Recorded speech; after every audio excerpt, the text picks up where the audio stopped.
Hello everyone, welcome back to my YouTube channel. In today's video, I will tell you about peptic ulcer. So without further delay, let's start the topic. The word peptic means related to GI and the word ulcer means related to wound or soreness. Means peptic ulcer एक तरीके के wound या फिर source है जो कि हमें GI tract में देखने को मिलते हैं. तो इसके बारे में देखते हैं. Ulceration or erosion in any part of GIT such as esophagus, stomach, duodenum and jejunum that comes into the contact of gastric juice, especially HCl and pepsin. Means ये एक ऐसी कंडीशन है जिसमें गैस्ट्रोइंटेस्टाइनल ट्रैक्ट के कुछ organs जैसे कि oesophagus, stomach, duodenum and jejunum में हमें अल्सरेशन या फिर सोरनेस देखने को मिलती है. और ये अल्सर्स और सोर किसके कांटेक्ट में आते हैं? गैस्ट्रिक जूसेस के कांटेक्ट में आते हैं. मींस एचसीएल और पेप्सिन के कांटेक्ट में आते हैं. अब देखते हैं मोस्ट कॉमन पैप्टिक अल्सर्स कौन कौन से हैं. मोस्ट कॉमन पैप्टिक अल्सर है गैस्ट्रिक अल्सर और ड्यूडेनल अल्सर.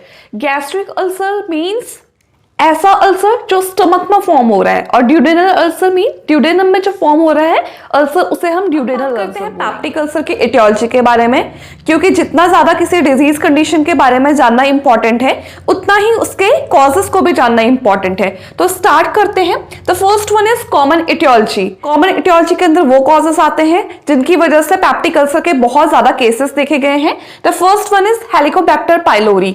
हेलिकोबैक्टर पाइलोरी एक ग्राम नेगेटिव बैक्टीरिया है जिसकी वजह से 90% केसेस में पैप्टिक अल्सर देखा गया है. Next one is medications. तो certain kind of medication like NSAID drugs, aspirin and steroid जो कि हमें खाली पेट नहीं लेनी चाहिए, क्योंकि अगर हम इसे खाली पेट लेते हैं तो इसकी वजह से गैस्ट्रिक लाइनिंग में इन्फ्लामेशन होता है और वो इन्फ्लामेशन कहीं ना कहीं सोर्स या फिर अल्सरेशन या इरोशन में कन्वर्ट हो जाता है.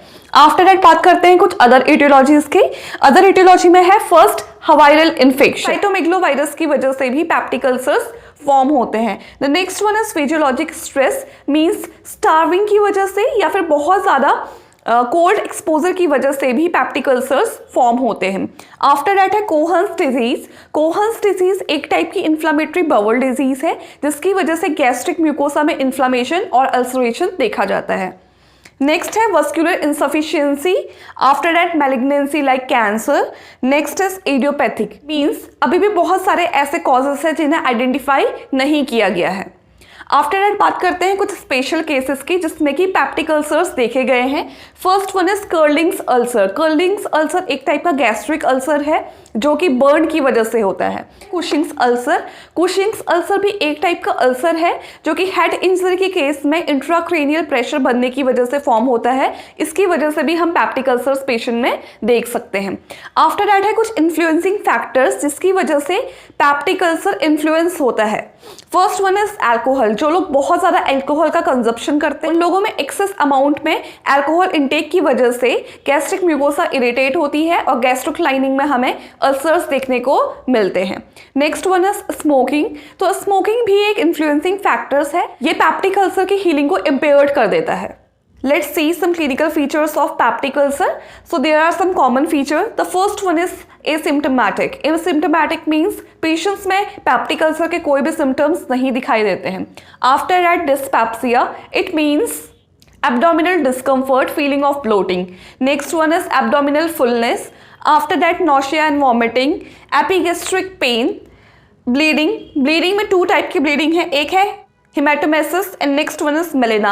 Hematomesis means blood into the vomiting and melena means black tarry colored stool. Next one is changes in weight. तो weight change में patient का weight reduce भी हो सकता है. अब बात करते हैं गैस्ट्रिक और ड्यूडेनल अल्सर्स के साइन एंड सिम्टम्स के बारे में.